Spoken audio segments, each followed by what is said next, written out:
বিশ্বনাথত বন বিভাগৰ কাৰ্যালয়সহ সম্পত্তি ধ্বংসৰ অভিযোগত এজনক গ্ৰেপ্তাৰ। বিশ্বনাথ ঘাটত তীব্ৰ প্ৰতিক্ৰিয়া। কাজিৰঙা হস্ত সংযোজনৰ পৰা ওলাই অহা এটা বনৰীয়া গুণামহে বিশ্বনাথ চাৰিআলিত ভোগালী বিহুৰ সময়ত দুদিন সন্ত্ৰাসৰ সৃষ্টি কৰি দুজনকৈ লোকক হত্যা কৰিছিল।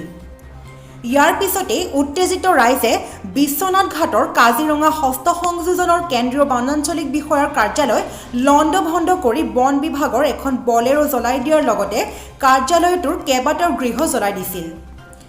চৰকাৰী কাৰ্যালয়সহ চৰকাৰী সামগ্ৰী ধ্বংস কৰাৰ বাবে বিশ্বনাথ চাৰিআলি থানাত ভাৰতীয় দণ্ডবিধি 144, 147, 447, 448, 427, 392 আৰু W সেকশ্যন 34 ৰাজহুৱা সম্পত্তি ধ্বংসৰ অপৰাধত 16/2021 গোচৰ পঞ্জীভূত হৈছিল। এই গোচৰৰ ভিত্তিত শনিবাৰে বিশ্বজিৎ দাসক বিশ্বনাথ জিলা ন্যায়িক দণ্ডাধীশৰ আদালতত হাজিৰ কৰোৱাত আদালতে 7 দিনৰ বাবে আৰক্ষী জিম্মালৈ প্ৰেৰণ কৰে।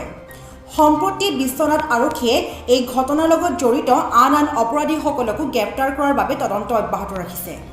আনহাতে বিশ্বজিতক গ্ৰেপ্তাৰ কৰাত সমগ্ৰ বিশ্বনাথ ঘাটত তীব্ৰ প্ৰতিক্ৰিয়াৰ সৃষ্টি হৈছে।